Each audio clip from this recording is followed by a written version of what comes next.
మన తెలుగు పెద్దలు. రచన డాక్టర్ మల్లాది కృష్ణానంద్. చదివినవారు శ్రీ రొక్కం కామేశ్వరరావు.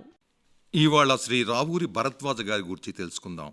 గొప్ప భావుకుడైన తెలుగు కవి శ్రీ రావూరి భరద్వాజ. ఆడంబరాలు ఎరుగని నిరాడంబరుడు. తెలుగు సాహితీ రంగంలో అనేక వినూత్న ప్రక్రియలకు శ్రీ రావూరి శ్రీకారం చుట్టారు. శ్రీ రావూరి కృష్ణా జిల్లా కంచికచెర్లకు సమీపంలో మొగలూరు గ్రామంలో కడు పేద కుటుంబంలో 1927 జూలై 5న జన్మించారు. తల్లి శ్రీమతి మల్లికాంబ, తండ్రి శ్రీ రావూరి కోటయ్య.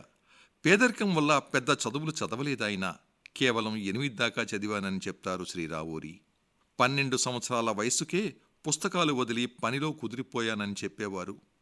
ఆ తర్వాత జీవనోపాధులు వెతుక్కుంటూ అనేక రకాల ఉద్యోగాలు చేశారాయన.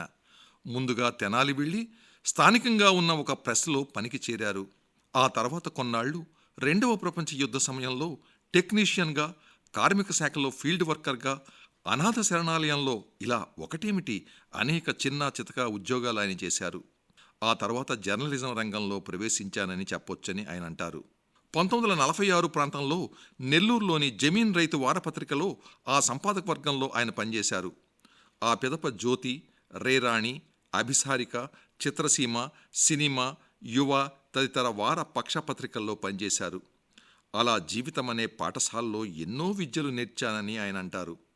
1959లో ఆకాశవాణిలో జూనియర్ స్క్రిప్ట్ రైటర్గా చేరి తెలుగు విభాగం ప్రొడ్యూసర్గా పదోన్నతి పొంది 1987లో పదవీ విరమణ చేసి హైదరాబాద్లో స్థిరపడ్డారు. శ్రీ రావూరి తన 17వ ఏటనే తొలి రచన చేసి సుమారు 172 గ్రంథాలకు పైగా ప్రచురించారు. వాటిలో చిన్న కథలు, నవలలు, నాటికలు, చిన్నపిల్లల కథలు ఇలా రకరకాల సాహితీ ప్రక్రియలు ఆయన చేశారు. బాల సాహిత్యంలో శ్రీ రావూరి విశేష కృషి చేశారు. సినీ పరిశ్రమలో తెర వెనుక జీవితాలను కళ్లకు కట్టినట్టు పాకుడురాళ్లు నవలలో చిత్రీకరించారు. అలాగే వీరి రచనలో జీవన సమరం, పాకుడురాళ్లు అత్యంత ప్రతిష్టాత్మకమైనవి, ఉత్కృష్టమైన రచనలని సాహితీ అభిమానులు అభిప్రాయపడతారు.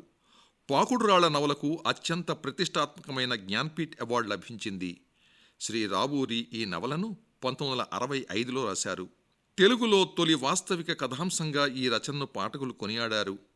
సినిమా రంగంపై గతంలో అనేక రచనలు వచ్చినా పాకుడురాళ్లు సినీ ప్రపంచంలో ఎన్నో తెలియని చీకటి కోణాలను ఆవిష్కరించిన విశిష్ట రచనగా ఈ నవలను పేర్కొన్నారు. శ్రీ రావూరి రచనలో ప్రముఖ తెలుగు నవల రచయిత శ్రీ గుడిపాటి వెంకటచలం ప్రభావం అధికంగా ఉండేదని సాహితీకారుల అభిప్రాయం. పెద్ద డిగ్రీలు ఏవీ లేకపోయినా శ్రీ రావూరి అందుకోని సాహితీ పురస్కారం ఏమీ లేదని చెప్పాలి. అనేక ప్రతిష్టాత్మకమైన కేంద్ర రాష్ట్ర ప్రభుత్వ అవార్డులు శ్రీ రావూరి అందుకున్నారు.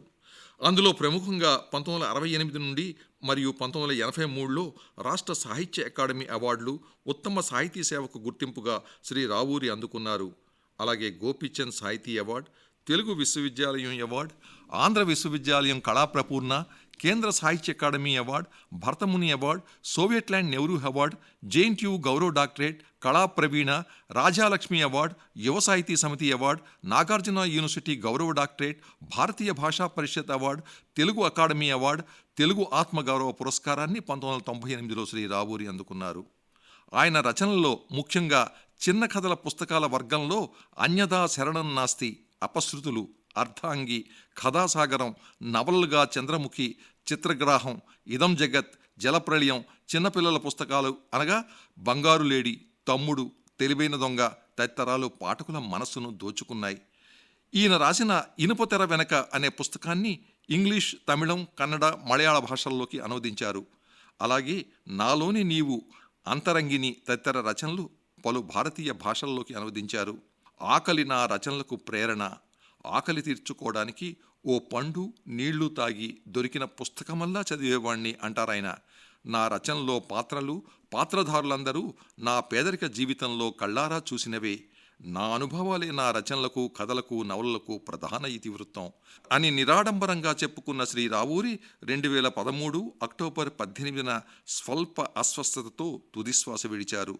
రాబోయే 2 తరాలకు సరిపడినంత విశేష సాహితీ సంపదను వదిలి వెళ్లిన శ్రీ రావూరి ఈ తరం యువ రచయితలందరికీ ప్రాతస్మరణీయులు.